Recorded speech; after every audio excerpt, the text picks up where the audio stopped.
Hello, my name is Sarah Twody, and this is a quick presentation of the plants of Ohio and Northern Kentucky. These are just common plants that I see a lot in like garden centers and nurseries. I'm just trying to get more plant friends, and I think it'd be cool to compare all the plants from different countries and different regions. So if you're a plant nerd, stay tuned. I'm just going to go over all the plants in my region, and let's get started. This is the hibiscus tree. Hibiscus tree, it's really pretty. It's a braided hibiscus. I've never seen those grown in Kentucky, but apparently they are at greenhouse nurseries, and I see them sometimes. So really, really pretty. Celosia, these are super fuzzy, really pretty, colorful plants. The lamb's ear is very fuzzy to touch. My friend said once that lamb's ear reminds him of his fuzzy brain. Coleus. Coleus is one of my favorites. Shade-loving plant.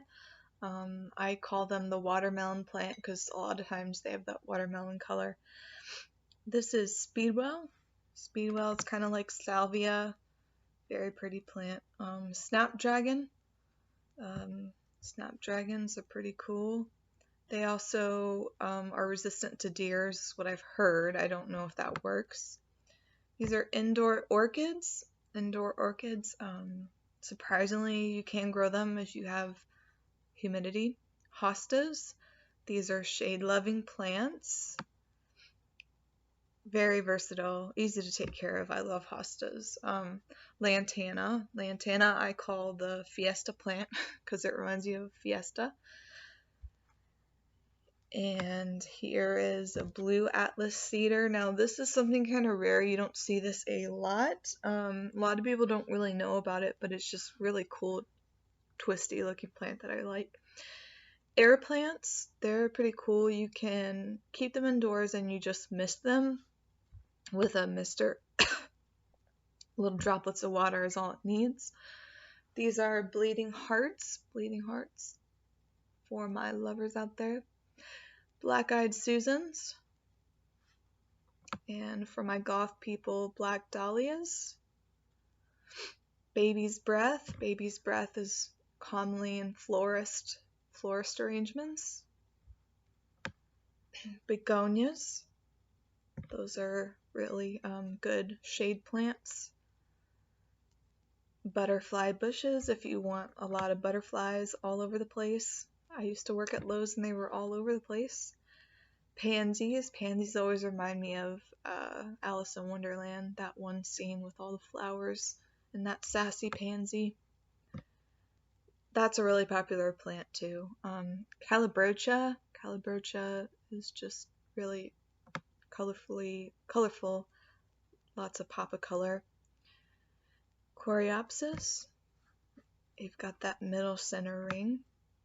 Hens and chicks, I will say with hens and chicks, be careful of overwatering it. Sometimes people would do that at Lowe's a lot and they would get really soggy and like unmanageable because they would get so slimy because of the water. If it gets overwatered, it tends to become slimy. And these are irises. I won't make a joke about those, but they're very pretty and they remind people of something. Japanese maple trees, surprisingly, there are a lot of these in Ohio that I've seen. Mums, always popular among Mother's Day. Peonies, this is another deer-resistant plant, I've heard. Again, I don't know if this works. Please tell me in the comments if these have helped you resist deers or repel deers. Princess lilies, these surprise me because, again, I always feel like these are kind of tropical looking, like something you would find in Hawaii, but they're super cool. They've got the zebra stripe in the middle. Pussy toes are just kind of interesting. They're a little fuzzy on the tip. Shasta daisies are very popular. That's another thing around Mother's Day that we would get a lot of people that would buy that. Zinnias, and here's some zinnias up close. We've got the white dianthus. Here's some verbena. Here's some geraniums. the ever popular poppies, which we could never keep alive, but they're a really pretty plant. They would die on us very, very quickly for some reason. I don't remember why. Foxgloves, another deer-resistant plant I've heard. Fuchsia. This is columbine. This is a Boston hanging fern. This one's, I would recommend for people that are just starting out with plants. Very easy plant to take care of. It's probably the easiest plant I've ever taken care of. This is, I'm going to butcher the name, Dracaena. I don't really know how to pronounce it, but we call it the spiky plant. It was interesting contrast to all the flowers if you want that in your garden. And then lastly, one of my favorites, the Russian sage, which smells fantastic if you ever get by it. I hope you enjoyed this, and let me know if you want me to make a presentation of other areas or other regions or climates. I'd love to do that. Or if you're in a different country, I'd love to see what plants you have around you and if there's similarities or, you know, anything interesting that you come across, especially in your nursery. I am thinking about getting a horticulture or agriculture degree, so very interested in plants, and I'm a plant nerd, so I really want to get more plant friends. So anyway, bye for now.